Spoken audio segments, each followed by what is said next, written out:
George Stinney, um adolescente de 14 anos, apenas 14 anos, morou nos Estados Unidos. Ele era norte-americano, em meados do século XX. Alguns de vocês certamente já leram a história. Aquele garoto de 14 anos foi abordado por duas garotas. E aquelas garotas que brincavam, pedalavam, estavam à bicicleta e passaram por ali e pediram informação. Infelizmente elas foram encontradas mortas. E logo pegaram George Stinney, o garoto de 14 anos. Na época, sabemos da luta contra o racismo que existia nos Estados Unidos. Ele era um garoto de cor. Curioso que ele não teve direito de defesa, não pôde ver mais os pais depois da apreensão. Sozinho em um quarto escuro sendo interrogado, forçaram uma confissão do garoto, o condenaram à cadeira elétrica. Infelizmente, ele caminhou para a cadeira elétrica e ele segurava a sua Bíblia, assim. E o relato que li diz que ele foi até a cadeira elétrica e sentou-se, chorando. A máscara que punha sobre ele escorregou, caiu do rosto. Viram a sua face e ele chorava. Você consegue imaginar o grito de socorro daquele garoto? Consegue imaginar a dor dos pais? Quantos clamores eles dirigiram a Deus? Senhor, livra nosso filho. 4 minutos e alguma coisa foi suficiente para que ele morresse, porque a máscara caía e tudo mais. Não era para ele, né? Morreu inocente. Na década de 70, em 1970, ele recebeu, bom, estava morto, óbvio, mas recebeu a absorção, né? A absolvição. Foi absolvido. E eu fico pensando, o que estava no coração dos pais? Deus, onde você está? Será que essa noite tem alguém aqui que tem esse mesmo clamor? Você sabe que o tema da noite na série é o juízo. E eu complemento o tema, o juízo e o problema de Deus. Se eu conversasse com Deus, iria lhe perguntar: por que é que sofremos tanto quando viemos para cá? Que dívida é essa que temos que pagar? Ou morrer para pagar? Perguntaria também, do que ele é feito? Que não come, que não dorme e assim vive satisfeito. Por que alguns são felizes e outros sofrem tanto? Nascemos do mesmo jeito, moramos no mesmo canto. Quem foi temperar o choro e acabou salgando o pranto? Quem foi temperar o choro e acabou salgando o pranto? Leandro Gomes de Barros é o autor desse poema, que de certa forma traduz a agonia de viver nesse mundo, de sofrimentos, de injustiças. Alguém disse outro dia, queridos, se o mal triunfar, a vida não faz sentido. Se a injustiça não tivesse uma resposta, não encontrasse uma resposta, a vida não faria sentido. O bem tem que vencer. No 5º selo do Apocalipse há uma pergunta, né? Que é um grito dos salvos e de todos aqueles que sofreram ou sofrem as agonias desse mundo. Até quando, ó justo e verdadeiro, não julgas e não vingas o sangue, o nosso sangue? Queridos, o juízo de Deus é a resposta. Por isso vamos à Bíblia. Daniel capítulo 7. Daniel capítulo 7, versículo 9, 10, 13 e 14. O texto é lindo. É uma poesia. Enquanto você abre, deixa-me contextualizá-lo. Daniel é o Apocalipse do Antigo Testamento. Daniel e Apocalipse se complementam, todos nós sabemos. São como peças de um quebra-cabeça que se unem. A interpretação dos símbolos, parênteses, símbolos são a compactação de realidades maiores. Todos nós sabemos também. Se fosse escrito, Daniel e Apocalipse, se fossem escritos no português, claro, quer dizer, na língua grega, né, que foram escritos, hebraico e grego, também aramaico. Mas se fossem escritos com detalhes, com a interpretação, são milênios de história, não caberiam em livros. Por isso Deus resolveu entregar as grandes revelações de Daniel e Apocalipse em símbolos. E eles são a compactação de grandes realidades. É interessante que Daniel, o nome de Daniel significa Deus é meu juiz. O capítulo 7 de Daniel é o centro do livro, todos nós sabemos. E no meio do capítulo 7, o juízo de Deus é a resposta para o sofrimento. Se você quer uma síntese da mensagem de hoje, o mal, o pecado é a causa do sofrimento. Deus deseja destruir com o sofrimento. Mas o problema é que o mal é a causa do sofrimento. E para Deus extinguir o sofrimento, Ele precisa primeiro destruir o mal. A tragédia é que o mal está dentro de nós. Às vezes, o livro Caminho a Cristo diz, julgamos pessoas que perdem as batalhas contra os vícios.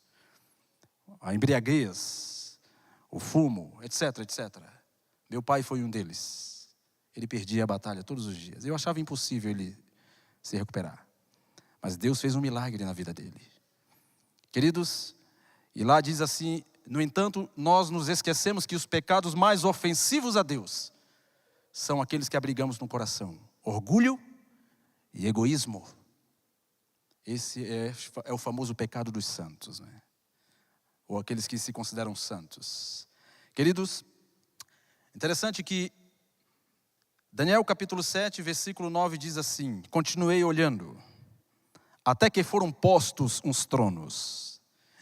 E o ancião de dias se assentou. Sua veste era branca como a neve, e os cabelos da cabeça como a pura lã. Seu trono eram chamas de fogo, e suas rodas eram fogo ardente. Um rio de fogo manava e saía de diante dele. Milhares de milhares o serviam, miríades de miríades estavam diante dele. Assentou-se o tribunal e se abriram os livros. Versículo 13. Eu estava olhando nas minhas visões da noite, e eis que vinha com as nuvens do céu, um como o filho do homem, e dirigiu-se ao ancião de dias, e o fizeram chegar até ele. Foi-lhe dado domínio e glória e o reino para que os povos, nações e homens de todas as línguas o servissem. E o seu domínio é domínio eterno, que não passará, e o seu reino jamais será destruído. Amém. Daniel capítulo 7, a cena do juízo divino, precedida por uma visão super interessante, porque Daniel, ele vê 4 animais, 4 bestas, 4 animais. O leão com asas, o urso com um lado maior que o outro, né, com 3 costelas na boca. Depois ele vê um leopardo bem exótico, com 4 asas. E depois, finalmente, ele vê um animal sem descrição, sem um correspondente na natureza, né? Quer dizer, nenhum deles tinha características estranhas, mas o mais distante é o 4, porque era um animal terrível e espantoso, 7 cabeças e 10 chifres.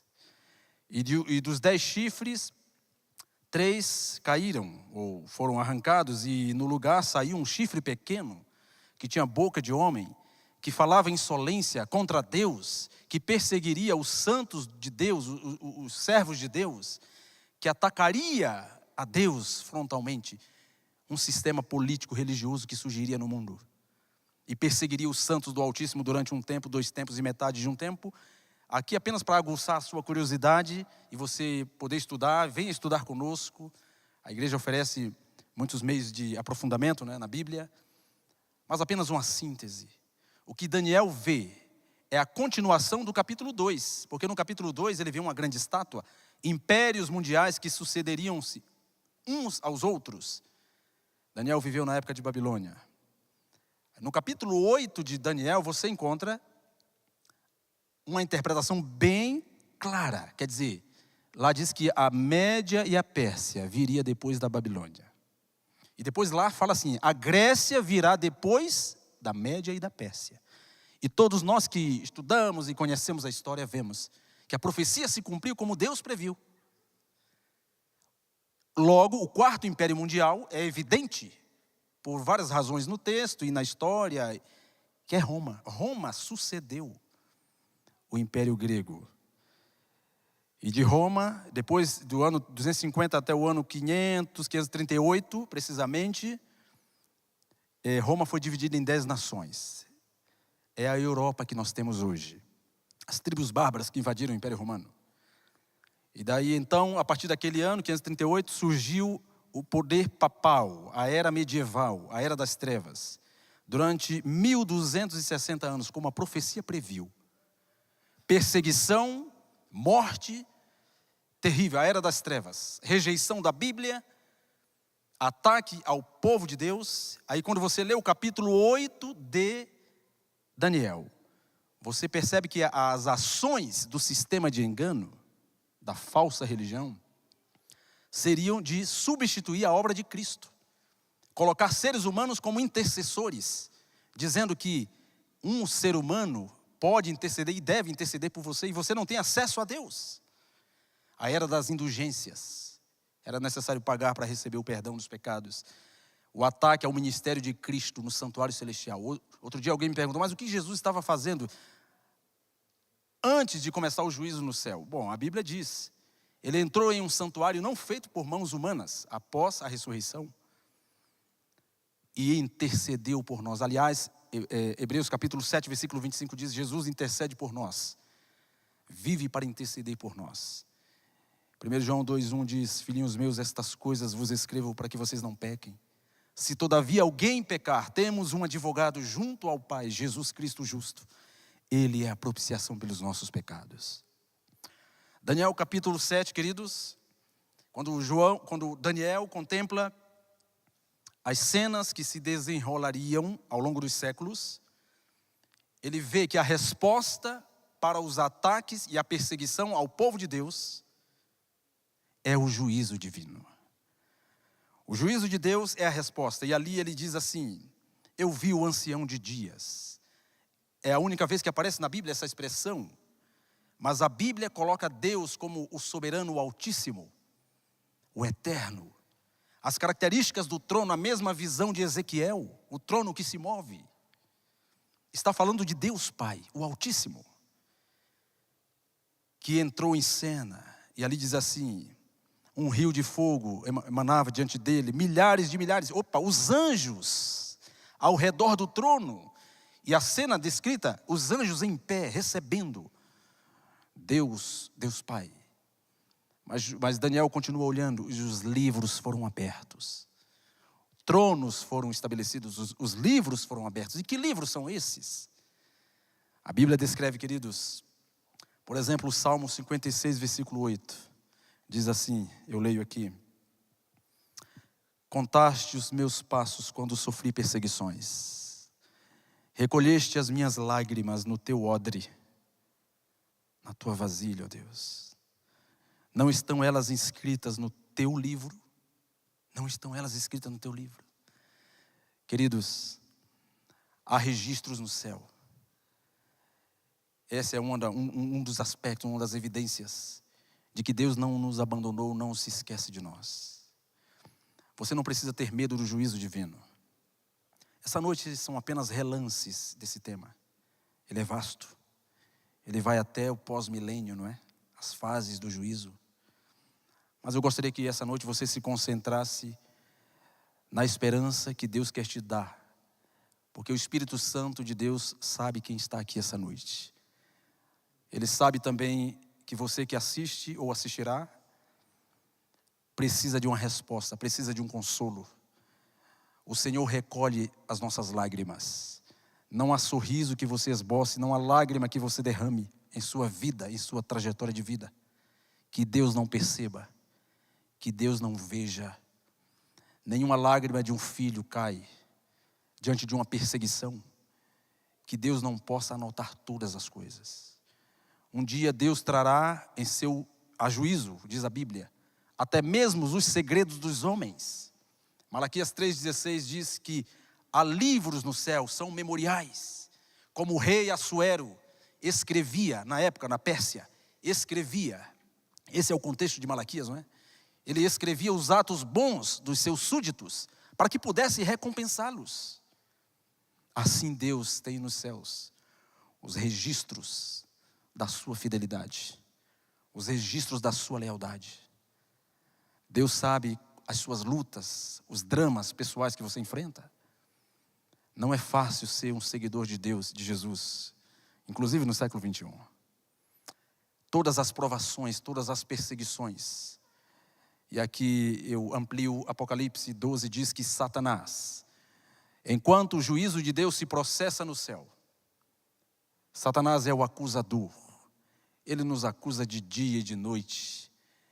Satanás nunca aparece de fato como ele é, mas ele vem através dos disfarces. 1 Coríntios diz que ele é capaz de disfarçar-se de anjo de luz. E a Bíblia está recheada de exemplos de pessoas que muitas vezes foram usadas por Satanás para desanimar a fé de outros, para servirem de tropeço, para que pudesse machucar o coração. Ai daquele que serve de tropeço, ai daquele que machuca o coração de um filho de Deus. Você é menina dos olhos de Deus. Você é o que Deus tem de mais precioso nessa vida, não é? Então, quando Satanás bate, quando ele envia seus enviados, seus missionários, por assim dizer, Deus anota todas as coisas. É do santuário de Deus que virá resposta para as perguntas que nessa vida você não encontra. O pecado começou no santuário. Vamos voltar um pouco no tempo, porque o contexto do juízo divino, relatado em Daniel capítulo 7, é o grande conflito entre o bem e o mal. E a palavra de Deus disse quando tudo era perfeito no céu. Ezequiel capítulo 28, Isaías capítulo 14, Apocalipse capítulo 12, entre outros textos, ratificam a verdade de que um dia o amor de Deus foi posto em xeque. Um dia Deus foi posto no banco dos réus. Quando Satanás olhou e disse assim: você não é amor. Quando Satanás disse: a sua lei é injusta, eu estabelecerei o meu trono acima do seu, exaltarei o meu trono, fundarei um reino melhor do que o teu. Ele vendeu essa ideia através do engano, do encantamento, para Adão e Eva, tentando-os no jardim. Claro, Eva inicialmente, e Adão entregou a chave do reino para Satanás. E o resto você conhece. A Bíblia é a história de um Deus em busca do pecador. E Deus conservou impune os pecados anteriormente cometidos, Romanos capítulo 3. Antes da cruz do Calvário, Deus assumia a culpa. E o pecado que Deus perdoa torna-se um problema para ele resolver no santuário celestial. É claro que a compreensão desse tema, ela fica mais fácil quando você tem um repertório ou um entendimento da grande verdade do santuário de Deus. Porque Deus explicou toda a batalha entre o bem e o mal, todo o plano da redenção através do santuário terrestre, que era a cópia do celestial. As etapas da salvação. Mas, queridos, lembro-me que quando Jó estava feliz na sua casa, tudo era perfeito, né? 10 filhos, todos eles vivendo bem, tranquilamente, e Jó adorava a Deus. Quando os filhos terminavam as festas, Jó sacrificava, adorava a Deus, confessava a Deus e pedia perdão, até mesmo pelos filhos. E um dia que Jó estava tranquilo, no céu estava tendo uma reunião, né? E Satanás foi como representante da terra, porque Adão, lembra, entregou a chave do paraíso. Entregou o reino desse mundo. E Jesus disse: Satanás é o príncipe desse mundo.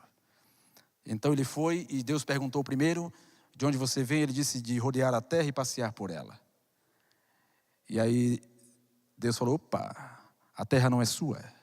Já observou o meu servo Jó? Ele é íntegro, ele é reto, ele é temente a Deus. A palavra íntegro ali, tamim, né? Quer dizer, pronto para o sacrifício, como uma ovelha pura, era eficiente para o sacrifício. Assim Jó estava em seu caráter, purificado. Ele amava a Deus acima de todas as coisas. Mas o mal também atinge pessoas justas. O que Jó não sabia e o que nós sabemos é que havia nos bastidores uma batalha, uma guerra. Satanás novamente acusando a Deus. Você abençoa Jó para que ele possa te devolver adoração, lealdade, para que ele te ame. É uma barganha, você está comprando a lealdade dele, em outras palavras. Jó de balde te serve, né? De graça ele te serve. E o restante da história você conhece. Deus permitiu que Satanás pudesse tocar em Jó. Deus permite a provação. Ele não tenta ninguém, mas permite a provação. Mas Jesus vigia a provação. E se nós soubéssemos o que Deus pretende ao permitir as provações da vida, nós escolheríamos passar pela provação. Porque os caminhos de Deus são infalíveis. Deus queria experimentar Jó, é claro.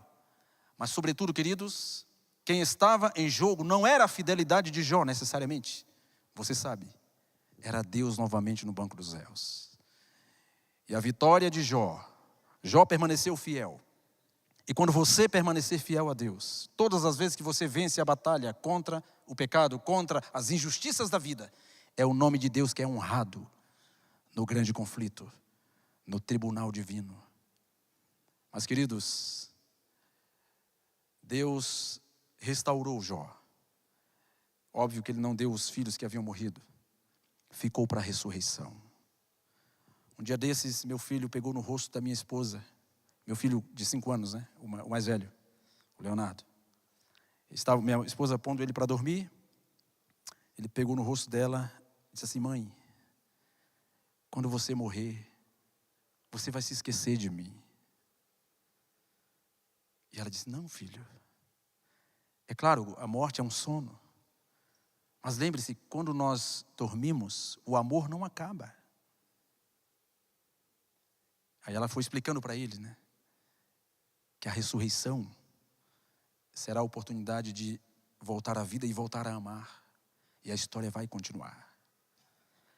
Queridos, olhamos e lidamos com as injustiças da vida, com os problemas, e pensamos: será que a vida é só isso aqui? Onde está a resposta de Deus? Daniel capítulo 7, ao nos descrever a cena do juízo, diz que os livros estão no céu e Deus, que vê todas as coisas, não precisa de livros. Mas por que os livros estão lá? Por que os registros estão lá? Aqui está um parêntese. Quando Deus explicou através daquela maquete o santuário, né? O ritual do santuário. Quando o cordeiro era morto, o sacrifício era feito, representando o que Jesus faria na cruz do Calvário um dia. Assumiria a nossa culpa, morreria em nosso lugar.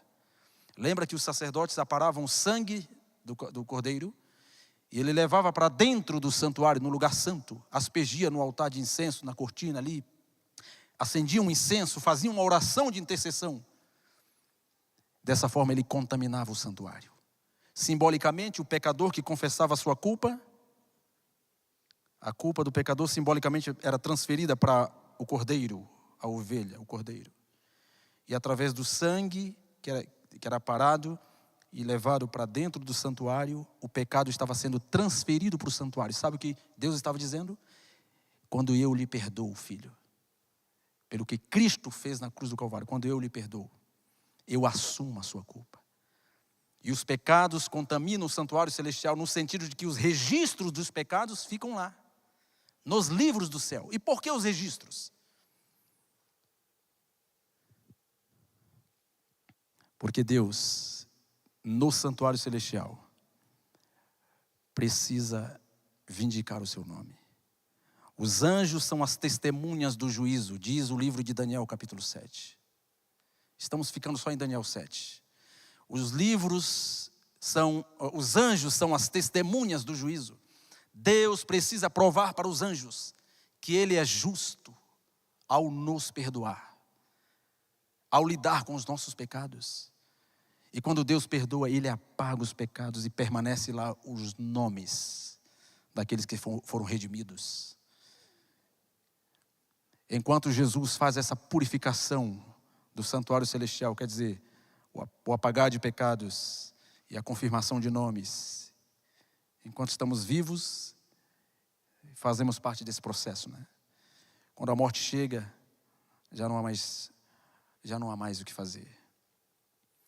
Jesus, então, enquanto purifica o santuário celestial, enquanto Ele prova a justiça divina, enquanto Ele prova o amor de Deus ao lidar conosco, sendo Ele justo ao nos perdoar, porque Ele perdoa aquele que realmente entrega-se, aceita Cristo como Salvador e entrega-se em uma vida de lealdade, que é o desdobramento da aceitação de Cristo como Salvador.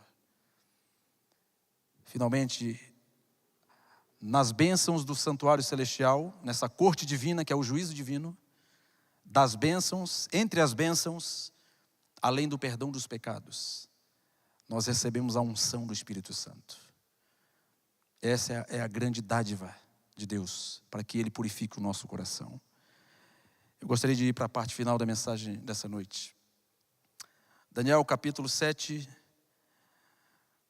diz ali que eu estava olhando, versículo 13 novamente, e vinha com as nuvens do céu, um como o Filho do Homem. A estrutura, queridos, a gramática de Daniel 7 nos dizem que aqui não é a volta de Cristo. É a cena do juízo, é Jesus participando do juízo investigativo. E aí diz, ele dirigiu-se ao ancião de dias e fizeram chegar até ele. Ou seja, Deus no seu trono celestial recebe Jesus, a cena é clara, Jesus lá no céu, se aproximando de Deus Pai. E ele é honrado. Ele é honrado, ele está inaugurando, ou pré-inaugurando o seu reino, o domínio que ele vai assumir. E se você ler em casa em detalhes, diz, Deus vai punir os ímpios através desse juízo. E Ele virá para destruir os impérios desse mundo, os opressores desse mundo. E o reino será dado aos santos do Altíssimo. Receberão a herança. Mas vejam, queridos, o texto diz, ali no versículo 22, até que veio o ancião de dias e fez justiça aos santos do Altíssimo. E veio o tempo em que os santos possuíram o reino. Versículo 26. Mas depois se assentará o tribunal para lhe tirar o domínio, para o destruir e o consumir até o fim. O reino e o domínio e a majestade dos reinos debaixo de todo o céu serão dados ao povo dos santos do Altíssimo, e o seu reino será reino eterno, e todos os domínios o servirão e lhe obedecerão. Ou seja, o texto nos mostra dois momentos: a chegada de Cristo, para que Ele possa assumir seu papel no juízo investigativo. E finalmente, quando Cristo se levantar e deixar sua veste sacerdotal. Quando, como diz o poema, o Pai disser, filho, chegou a hora. Apocalipse 16 diz que um dia Jesus, quando a grande angústia chegar, Daniel 12 também fala a mesma coisa.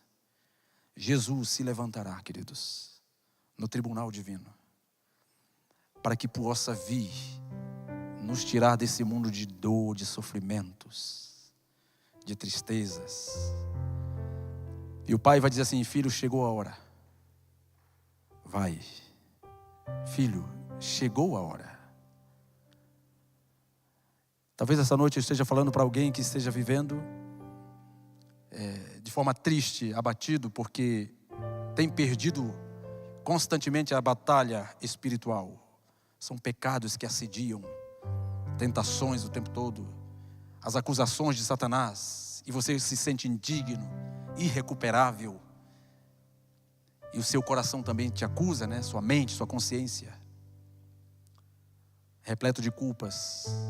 Como alguém outro dia aqui em Curitiba dizia: será que tem chances para mim?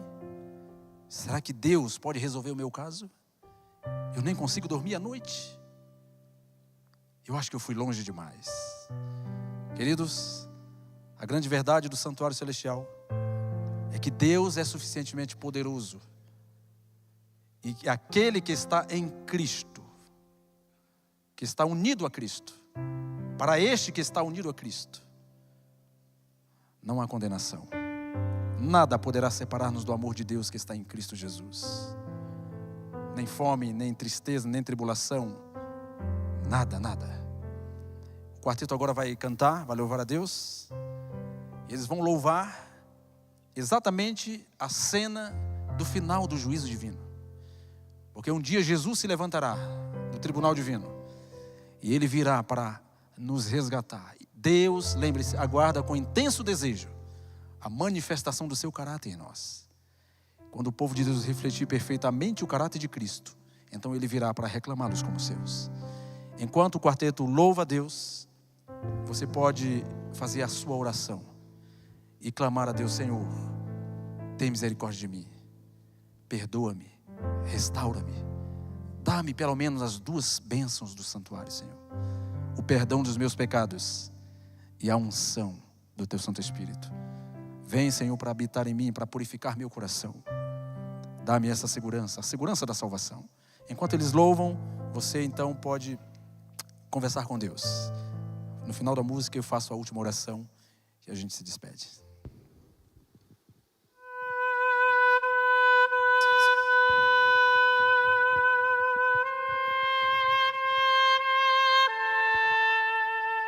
Já ouvimos tantas vezes sobre a volta de Jesus. Nosso coração anseia ver o brilho de sua luz, mas os dias vão passando, meses, anos vêm e vão, e Jesus não aparece. Temos esperado em vão, os sinais vão se cumprindo com incrível precisão.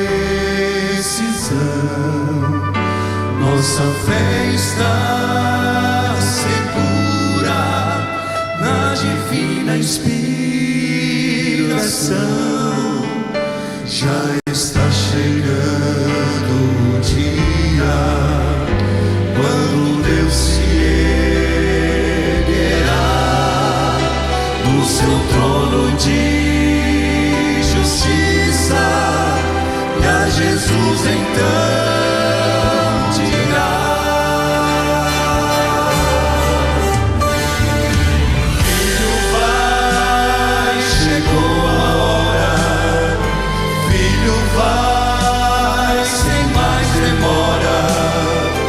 Vai buscar os meus amados e traz de volta aqueles por quem você morreu.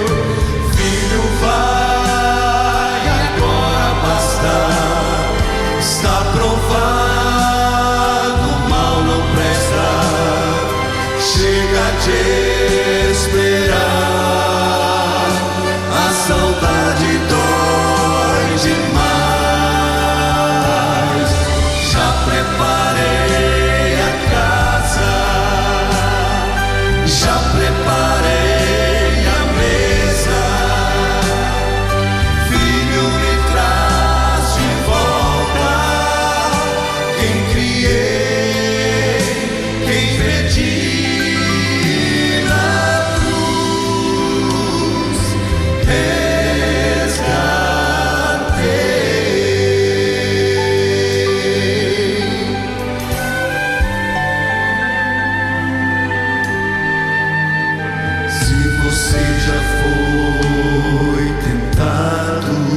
fazer você cair. Já está chegando o dia quando Deus se erguerá do seu trono de justiça, e a Jesus então dirá: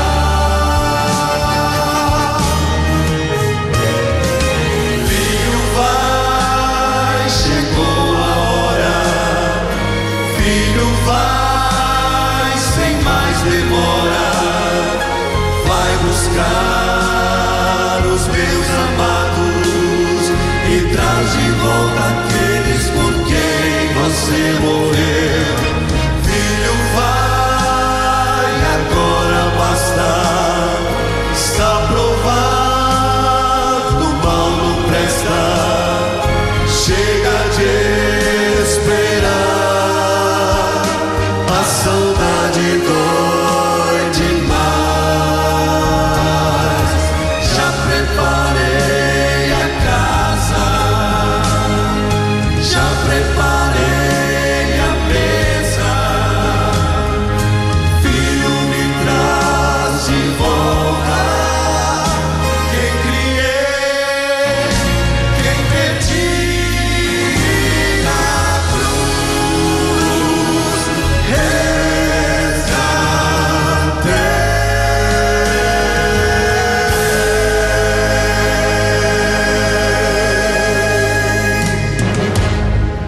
Amém, amém. Nós vamos orar agora, mas é provável que alguém aqui ou em algum lugar desse país ou em outros lugares, ouvindo esse chamado de Deus, você entende que precisa tomar uma decisão? Jesus já está pronto. O coração de Deus, ou no coração de Deus, tem um lugar para você. A eternidade se aproxima. Jesus está voltando. E você precisa tomar a sua decisão. Vem para Cristo, porque em breve Ele se levantará na corte celestial. Ele hoje vive para defender a sua causa, para garantir a sua salvação. O juízo de Deus é para salvar. Então, venha para Jesus. Sinalize aí no QR Code que aparece na tela a sua decisão. Não lute contra o Espírito Santo de Deus. Vamos orar. Querido Pai, obrigado, Senhor, porque nessa noite o Senhor tocou o nosso coração, ó Deus, e nós experimentamos um pouco mais de saudades. Nós queremos, ó Deus, voltar para o paraíso. Ó Senhor Deus, pedimos que enquanto Jesus purifica o santuário celestial, que o Teu Santo Espírito venha para purificar o nosso coração.